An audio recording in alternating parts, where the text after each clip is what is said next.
ഈ ഉച്ചസമയത്ത് ഉച്ചഭാഷയിലൂടെ ഇങ്ങനെ ഒരു സന്ദേശം ഇവിടെ കൈമാറുന്നതിന് പിന്നിൽ, ഞങ്ങളെ ഇവിടെ എത്തിച്ചതിന് പിന്നിൽ ഉള്ള ഒരു പരമാർത്ഥ സത്യം എന്ന് പറയുന്നത്, ഞങ്ങളുടെ ഓരോരുത്തരുടെയും ജീവിതത്തിൽ ഒരു ഇരുണ്ട കാലഘട്ടം ഉണ്ടായിരുന്നു. ദൈവത്തെ അറിയാത്തൊരു കാലഘട്ടം.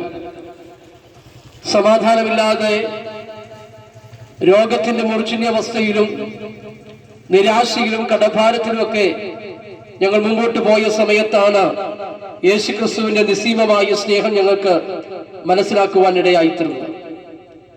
ഞാൻ പ്രസംഗിക്കുന്ന യേശു ഒരു മതസ്ഥാപകനല്ല. യേശു ഒരു മതവും ഈ ഉലകത്തിൽ സ്ഥാപിച്ചിട്ടുമില്ല. യേശു ഒരു മാർഗമായിരുന്നു, ഒരു വഴിയായിരുന്നു. അതുകൊണ്ട് തന്നെ യേശു പറഞ്ഞു, ഞാൻ തന്നെ വഴിയും സത്യവും ജീവനുമാകുന്നു. എന്നിൽ വിശ്വസിക്കുന്നവർ മരിച്ചാലും ജീവിക്കും. അനേക ചരിത്രകാരന്മാർ ഇന്നും ഈ മണ്ണിൽ അന്ത്യവിശ്രമം കൊണ്ടുകൊണ്ടിരിക്കുകയാണ്. ഉരുക്കുവല്ലുകൊണ്ട് ഉലകം ചമച്ച അനേക വീരശൂര പരാക്രമികൾ നമുക്കുണ്ടായിരുന്നു. തത്വജ്ഞാനികൾ, അതുപോലെ പ്രബുദ്ധരായ ശ്രേഷ്ഠന്മാരായ മതനേതാക്കന്മാർ, ഗുരുക്കന്മാർ, ആചാര്യന്മാരൊക്കെ നമുക്കുണ്ടായിരുന്നു. പക്ഷെ അവരൊക്കെ ആറടി മണ്ണിൽ നീറിയൊടുങ്ങുമ്പോൾ മരണത്തെ ജയിച്ച്, മരണമേ നിന്റെ ജയം എവിടെന്ന് ചോദിച്ച് ഇന്നും ജീവിക്കുന്ന ഒരുവനുണ്ടെങ്കിൽ അത് ഞാൻ പ്രസംഗിക്കുന്ന കർത്താവായ യേശുക്രിസ്തുവാണ്. ബൈബിളിൽ ഒരു വാക്യമുണ്ട്, ഒരു മനുഷ്യൻ സർവ്വലോകവും നേടിയാലും അവന്റെ ആത്മാവിനെ നഷ്ടമാക്കിയാൽ അവൻ എന്ത് പ്രയോജനം?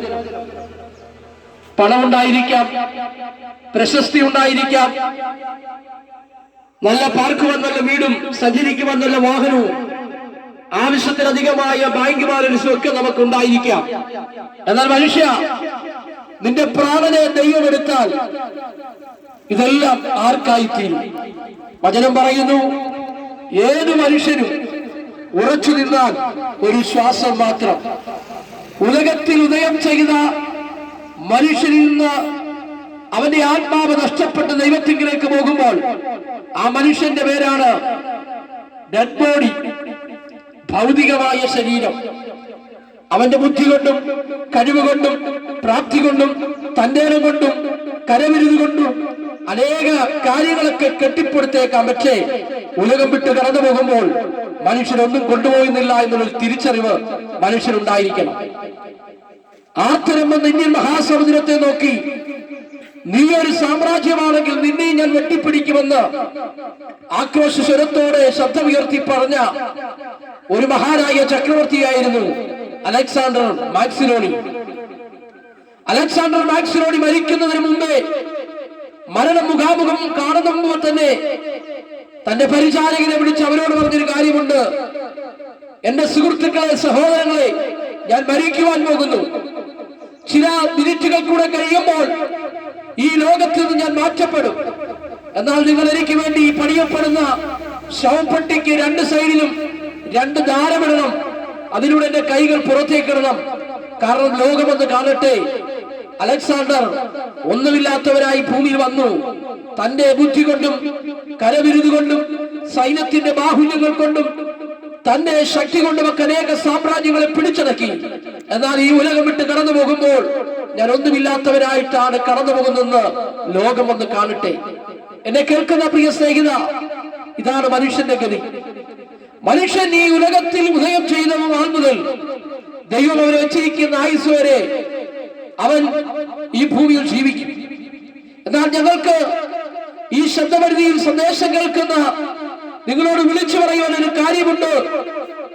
മരണത്തിനപ്പുറത്തൊരു മരണാനന്തര ജീവിതമുണ്ടെന്നുള്ളതാണ്.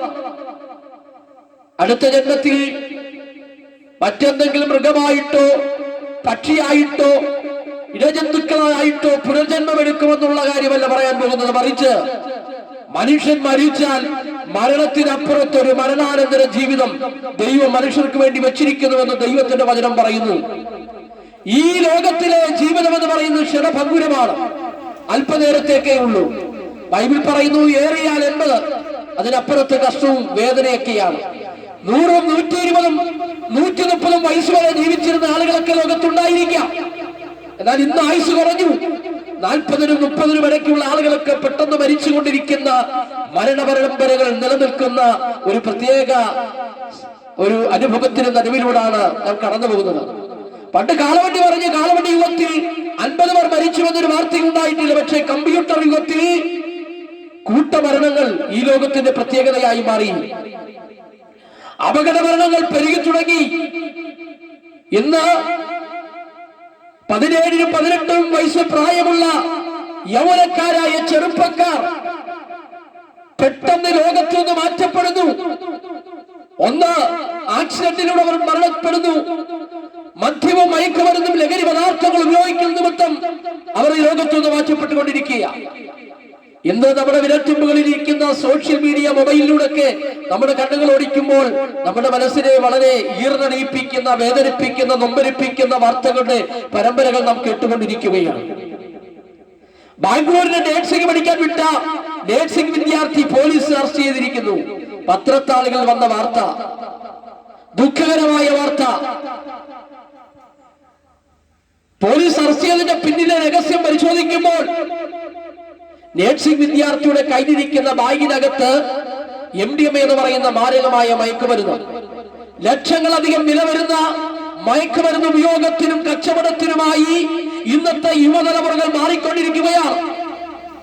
മാത്രമല്ല, മദ്യം, ഇന്ന് ആൺകുട്ടികളെക്കാൾ അധികം പെൺകുട്ടികൾ മദ്യം ഉപയോഗിക്കുന്നുവെന്ന് ഇന്നത്തെ ആ പഠനത്തിൽ റിപ്പോർട്ട് ചെയ്തിരിക്കുകയാണ്. ഈ ലോകത്തിന്റെ പോക്ക് എങ്ങോട്ടാണെന്ന് നോക്കണം. പ്രേമനൈരാശ്യം കൊണ്ട് കാമുകയെ പെട്രോൾ ഒഴിച്ച് കത്തിക്കുന്നു. കഴിഞ്ഞ തിരുവല്ല പട്ടണത്തിന് നടുവിൽ പട്ടാപ്പകൽ നടന്ന ഒരു വാർത്തയുണ്ട്, ഇന്നും മനുഷ്യ മനസ്സിൽ മായാതെ നിൽക്കുന്നു. പ്രേമനൈരാശ്യം കൊണ്ടൊരു യുവാവ് പെട്രോൾ ഒഴിച്ച് കത്തിച്ചു. പ്രേമനൈരാശ്യം കൊണ്ട് ഒരു പെൺകുട്ടി ആറ്റിലേക്ക് കിടന്ന് ചാടുന്നു. അപ്പരമ്മമാരെ യാതൊരു വിധമാകുന്ന സ്നേഹബന്ധങ്ങളും കൂടാതെ മയക്കുമരുന്നുകൾ കുത്തിവെച്ച് അവരുടെ ജീവിതം എടുക്കാൻ നോക്കുന്നു. ഒരു വല്ലാത്ത ലോകത്തിൽ ഞാൻ നിങ്ങൾ വന്നെത്തി നിൽക്കുകയാണ് പ്രിയമുള്ളവരെ. ഇതിന്റെയൊക്കെ അന്ത്യം എവിടെയാ? മനുഷ്യനെ നോക്കിക്കേ, അവനൊരു കുഴപ്പമില്ല, കാണുമ്പോൾ ചിരിക്കുന്നുണ്ട്, കാര്യങ്ങളൊക്കെ പറയുന്നു, സംസാരിക്കുന്നു. പക്ഷേ ആരോടും പറയാൻ പറ്റാത്ത വേദനാനിരകമായിരിക്കുന്ന ഒരവസ്ഥയിലൂടെയല്ലേ മനുഷ്യൻ കടന്നുപോയിക്കൊണ്ടിരിക്കുന്നത്. ഇന്ന് കാണുന്ന മനുഷ്യൻ നാളെ ആത്മഹത്യ എന്നുള്ള വാർത്ത കേൾക്കുമ്പോൾ മൂക്കത്ത് കൈവച്ചുകൊണ്ട് അയ്യോ ആ മനുഷ്യൻ ആത്മഹത്യ ചെയ്തോ എന്ന് നമ്മൾ ചോദിച്ചു പോകും. ഒരു മനുഷ്യന്റെ ഹൃദയത്തിന്റെ വേദനകളും ഭാരങ്ങളും നിരാശകളും അറിയാൻ ആർക്കും കഴിയുന്നില്ല. മനുഷ്യൻ ഒറ്റപ്പെടുകയാണ്. രക്തബന്ധങ്ങൾ പോലും വേണ്ട സ്നേഹം കാണിക്കാതിരിക്കുമ്പോൾ, സ്വന്തം സഹോദരങ്ങൾ പോലും യാതൊരു വിധമാകുന്ന ബന്ധങ്ങളും പുലർത്താതിരിക്കുമ്പോൾ മനുഷ്യൻ നിരാശയിലേക്ക് വഴുതി വീണുകൊണ്ട് ജീവിതം ഒടുക്കിക്കൊണ്ടിരിക്കുക. ഇന്നത്തെ വാർത്തകളൊക്കെ ഓർത്തെ, കഴിഞ്ഞ വർഷം വന്ന ഒരു വാർത്തയാ. മലബാറിലെ ഏറ്റവും വലിയ വീട് വെച്ച കപ്പൽ മുതലാളി എന്നറിയപ്പെടുന്ന ഒരു ധനികനായ മനുഷ്യൻ തന്റെ കൂടെയുള്ള ആളുകളുമായിട്ട് തന്റെ ഒരു വലിയ ഫ്ളാറ്റിന് മുകളിൽ ഒരുമിച്ച് കൂടി ഒരു മീറ്റിംഗ് കൂടുന്നതിന് മുമ്പേ ഫോണിൽ വന്നൊരു മിസ് കോൾ. 8 നില കെട്ടിടത്തിന് മുകളിൽ നിന്ന് ആ മനുഷ്യൻ താഴേക്ക് ചാടി തന്റെ ജീവിതം ഒടുക്കി. എന്തിനേറെ പറയുന്നു, കഴിഞ്ഞിടയ്ക്ക് വന്ന വാർത്ത ഒന്ന് ഓർത്തു നോക്കിക്കേ. ഫ്ലവേഴ്സ് ചാനൽ അടക്കം ഏഷ്യനെറ്റിലെ ബിഗ് പ്രോഗ്രാം അടക്കമുള്ള പല പ്രോഗ്രാമുകൾക്ക് സ്പോൺസേഴ്സ് ചെയ്ത കോൺഫിഡന്റ് ഗ്രൂപ്പിന്റെ മുതലാളിയായ CJ റോയ് എന്നറിയപ്പെടുന്ന ധനികനായ മനുഷ്യൻ സ്വന്തം തോക്ക് തന്റെ ശരീരത്തേക്ക് പിടിച്ചു നിറയൊഴിച്ച് ഈ ലോകത്തു നിന്ന് മാറ്റപ്പെട്ടു. 12-ലധികം ആഡംബരക്കാരുള്ള മനുഷ്യൻ, അനേക ബിസിനസ് വ്യാപാര രംഗത്ത് ധനികനായ മനുഷ്യൻ, അനേക സമുച്ചയങ്ങൾ പണിതുയർത്തിയാൽ ബാംഗ്ലൂരും ദുബൈയിലും കേരളത്തിലുമടക്കം ധാരാളം സ്ഥലങ്ങളുള്ള, പരിചാരകരുള്ള, ഓഫീസ് കെട്ടിടങ്ങളുള്ള, വീടുകളുള്ള, 35-ാമത്തെ വയസ്സിൽ ഫ്ലൈറ്റ് വാങ്ങിച്ച, വളരെ പണങ്ങൾ അതിനകത്ത് കിടന്ന് ഉറങ്ങുന്നതൊക്കെ പറയുന്ന ആഡംബരമുള്ള മനുഷ്യൻ തന്റെ സ്വന്തം നോക്ക് ശരീരത്തെ നിറയൊഴിച്ച് ലോകത്തുനിന്ന് മാറ്റപ്പെട്ടു. ഇതാണ് മനുഷ്യന്റെ അവസ്ഥ. ദൈവത്തിന്റെ വചനം പറയുന്നു, ഏത് മനുഷ്യനും ഉറച്ചു നിന്നാൽ ഒരു ശ്വാസം മാത്രം, മനുഷ്യന്റെ മൂക്കിൽ നിന്ന് പുറത്തേക്ക് വിട്ട ശ്വാസം അകത്തേക്ക് വലിക്കാൻ പറ്റുന്നില്ലെങ്കിൽ അവൻ 6 അടി മണ്ണിൽ നീറിയൊടുങ്ങുന്ന വെറും ഭൗതിക ശരീരമാ. പിന്നെന്തിനാ നീ അഹങ്കരിക്കുന്നേ? മനുഷ്യ, ഈ ലോകത്തുനിന്ന് നീ പോകുമ്പോൾ നീ ഒന്നും കൊണ്ടുപോകുന്നില്ല. എന്നാൽ നിനക്കൊരു സന്ദേശം ഞങ്ങൾ കൈമാറാം. അത് മറ്റൊന്നുമല്ല, മരണത്തിനപ്പുറത്ത് മരണാനന്തരമായ ജീവിതത്തിൽ ജീവനോടിരിക്കുന്ന യേശു ക്രിസ്തുവിനെ രക്ഷകനും കർത്താവുമായി സ്വീകരിക്കാമെങ്കിൽ നിനക്കൊരു നിത്യരക്ഷയുണ്ട്. നിന്റെ കുടുംബത്തിനകത്ത് സന്തോഷമുണ്ട്, സമാധാനമുണ്ട്. ദൈവവചനം പറയുന്ന, ഒരുവൻ ക്രിസ്തുവിലായാൽ അവൻ പുതിയ സൃഷ്ടിയാകുന്നു, പഴയത് കഴിഞ്ഞുപോയിരിക്കുന്നു. നീ യേശുവിൽ വന്നാൽ നീ പുതിയൊരു വ്യക്തിയാ. കഴിഞ്ഞ കാലങ്ങളിൽ നിന്റെ പാപത്തെ പിന്നെ യേശു ഓർക്കുന്നില്ല, പരിഗണിക്കുന്നില്ല. നിന്റെ പാപം എത്ര കടുച്ചുവപ്പായിരുന്നാലും അതിനെ ഹിമം പോലെ വെളുപ്പിക്കുവാൻ കഴിവുള്ള ഒരേ ഒരു കാര്യം യേശുവിന്റെ പരിശുദ്ധ രക്തമാണ്, യേശുവിന്റെ പുണ്യാഹ രക്തമാണ്. സകല പാപക്കറകളെ കഴുകി എത്ര കടുച്ചുവപ്പായിരുന്നാലും അത് വെണ്മ പോലെ, അത് പഞ്ഞി പോലെ വെണ്മയുള്ളതാക്കി മാറ്റുവാൻ കഴിവുള്ള യേശുവിന്റെ രക്തം നിന്റെ സകല പാപം നോക്കി ശുദ്ധീകരിക്കുന്നു. ആരും കാണാതെ നീ ചെയ്തു കൂട്ടുന്ന പാപപ്രവർത്തികൾ, മനുഷ്യ, നീ പാപത്തോട് വിടവറ, ലോകത്തോട് വിടവറ, ക്രിസ്തുവിലേക്ക് കടന്നു വരുവാൻ ഈ സന്ദേശത്തിനോട് ഓർപ്പിക്കുക. നീ ഒരു രോഗിയാണെങ്കിൽ അതിനെ പിന്നിൽ നിന്നെ ഭരിക്കുന്നത് പാപമാണ്. അത് ഭീകരമായ ഒരു സത്യമാണ്. അത് മനുഷ്യനെ കാർന്നു തിന്നുകൊണ്ടിരിക്കുകയാണ്. മറ്റുള്ള ആളുകളുടെ മുമ്പിൽ നീ വലിയ മാന്യന, പക്ഷേ ലോകത്തിന്റെ മുമ്പിൽ നീ വലിയ ശ്രേഷ്ഠന. പക്ഷേ ഇരുട്ടിന്റെ മറവിൽ നീ ചെയ്തു കൂട്ടുന്ന പാപപ്രവർത്തികളെ വിടപറയൂ. വചനം പറയുന്നു, പാപത്തിന്റെ ശമ്പളം മരണമാണ്. മരണം എന്ന് പറയുന്നത് ക്ഷണിക്കപ്പെടാത്ത അതിഥിയാണ്. കൊട്ടാരമായാലും മൃത്യു കടന്നു ചെല്ലും. ദൈവദാസൻ ഇവിടെ ഒരു പാട്ടുപാടി, പ്രിയമുള്ളവരെ, ക്ഷണിക്കപ്പെടാത്ത അതിഥിയായി ഏതു നിമിഷവും മരണം കടന്നു വരാം. മരണത്തിന് രോഗം വേണമെന്നില്ല, മരണത്തിന് പ്രായം വേണമെന്നില്ല, മരണത്തിന് പണമൊക്കെയുള്ളവരോ പാവപ്പെട്ടവരൊന്നും ഇല്ല. എത്ര വലിയവരാണെങ്കിലും ക്ഷണിക്കപ്പെടാത്ത അതിഥിയായി ഓർക്കാപ്പുറത്ത് മരണം കടന്നു വരുമ്പോൾ നിന്നെ കൊണ്ടേ പോകത്തുള്ളൂ. എന്നാൽ മരണത്തിനപ്പുറത്ത് നിനക്കൊരു നിത്യത വേണമെങ്കിൽ ഞാൻ പ്രസംഗിക്കുന്ന കർത്താവായ യേശു ക്രിസ്തുവിനെയാണ് ഇന്ന് പകൽക്കാലം ഈ ദേശത്ത് ഉയർത്തി കാണിക്കുന്നത്. യേശു ക്രിസ്തുവിലൂടെ അല്ലാതെ നിനക്ക് നിത്യരക്ഷ സ്വായത്തമാക്കുവാൻ കഴിയുകയില്ല. കാരണം രക്ഷയ്ക്ക് വേണ്ടി അവസാനത്തുള്ളി രക്തം കൊടുത്തത് കർത്താവായ യേശു ക്രിസ്തുവാണ്. യേശു ക്രിസ്തുവാണ് മനുഷ്യരെ വീണ്ടെടുത്തത്. യേശു ക്രിസ്തുവും പുണ്യവാളന്മാരും കൂടെയല്ല, യേശു ക്രിസ്തുവും വിശുദ്ധ മറിയം കൂടെയല്ല, യേശു ക്രിസ്തുവും പാസ്റ്റർമാരും കൂടെയല്ല, യേശുവാണ് അവസാനത്തുള്ള രക്തവും മനുഷ്യർക്ക് വേണ്ടി കൊടുത്തത്. അതുകൊണ്ട് യേശു ക്രിസ്തുവിനെ നിനക്ക് ഹൃദയത്തിനകത്ത് സ്വീകരിക്കുമെങ്കിൽ നിനക്ക് നിശ്ചയമായും രക്ഷ സ്വായത്തമാക്കുവാൻ കഴിയും. അതുകൊണ്ടാണ് ഞാൻ പറഞ്ഞത്, ഇന്ന് ഉലകത്തിൽ തുറന്നു കിടക്കുന്ന ഒരു കല്ലറയുണ്ടെങ്കിൽ അത് കർത്താവായ യേശു ക്രിസ്തുവിന്റെ കല്ലറ മാത്രമേ ഉള്ളൂ.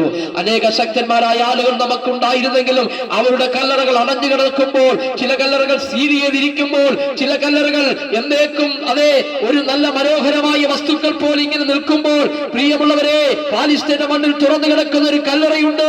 അത് മറ്റാരുടെയും കല്ലറയല്ല, യേശുവിന്റെ കല്ലറ. അത് വിളിച്ചറിയിക്കുന്ന ഒരു സത്യം, അവൻ ഇവിടെ ഇല്ല, അവൻ ഉയർത്തെഴുന്നേറ്റിരിക്കുന്നു. ആകയാൽ യേശു ക്രിസ്തുവിനെ രക്ഷകനും കർത്താവുമായി ഹൃദയത്തിൽ സ്വീകരിക്കുവാൻ ഈ സന്ദേശത്തിലൂടെ ഞങ്ങൾ ആഹ്വാനം ചെയ്യുകയാണ്. ഈ പാണ്ടനാട് ദേശമേ, നീ യേശുവിനെ അറിഞ്ഞെങ്കിൽ കൊള്ളാമായിരുന്നു. നിന്റെ പാപത്തിന്റെ പ്രായശ്ചിത്തത്തിന് വേണ്ടി ഇന്നേക്ക് 2026 വർഷങ്ങൾക്ക് അപ്പുറത്ത് ഈ താളഭൂമിയിലേക്ക് കടന്നു വന്ന് മനുഷ്യന്റെ സകല പാപവും വഹിച്ചുകൊണ്ട് കാൽവരി ക്രൂശിൽ 2 കള്ളന്മാരുടെ നടുവിൽ നിനക്ക് വേണ്ടിയാണ് യാഗമായത്. നിന്നെ തേടിയാണ് രക്ഷകൻ ഇവിടെ വന്നത്. യേശു ക്രിസ്തു ഒരു പ്രത്യേക വിഭാഗത്തിന് വേണ്ടി വന്നതല്ല, യേശു ക്രിസ്തു സകല മനുഷ്യർക്കും വേണ്ടി ഈ ലോകത്ത് വന്നതാണ്. അതുകൊണ്ട് വിശുദ്ധ തിരുവചനത്തിൽ ഇങ്ങനെ ഒരു വാക്യമുണ്ട്, അവനെ കൈക്കൊണ്ട് അവന്റെ നാമത്തിൽ വിശ്വസിക്കുന്ന ഏവർക്കും അവൻ ദൈവമക്കളാകുവാൻ അധികാരം കൊടുത്തു. അവിടെ പണ്ഡിതനെന്നോ പാമരെന്നോ ഇല്ല, കുചേരനെന്നോ കുബേരനെന്നോ ഇല്ല, കറുത്തവനെന്നോ വെളുത്തവനെന്നോ ഇല്ല, ആണെന്നോ പെണ്ണെന്നോ ഇല്ല. ജാതി വർഗ വർണ്ണ വ്യത്യാസങ്ങൾ കൂടാതെ മാനവകുലത്തിന്റെ പാപപരിഹാരത്തിന്റെ വീണ്ടെടുപ്പിന് വേണ്ടി ഈ ഭൂമിയിൽ കടന്നു വന്ന യേശുവിനെ രക്ഷകനും കർത്താവുമായി സ്വീകരിച്ചുകൊണ്ട് മുന്നോട്ട് പോകുവാൻ ഈ സന്ദേശത്തിലൂടെ ആഹ്വാനം ചെയ്തുകൊണ്ട് ഞാൻ എന്റെ വാക്കുകൾക്ക് ഇവിടെ വിരാമം കുറിക്കുന്നു. ദൈവമായ കർത്താവ് നമ്മെ സഹായിക്കട്ടെ. ഒരു വാക്ക് നിങ്ങൾ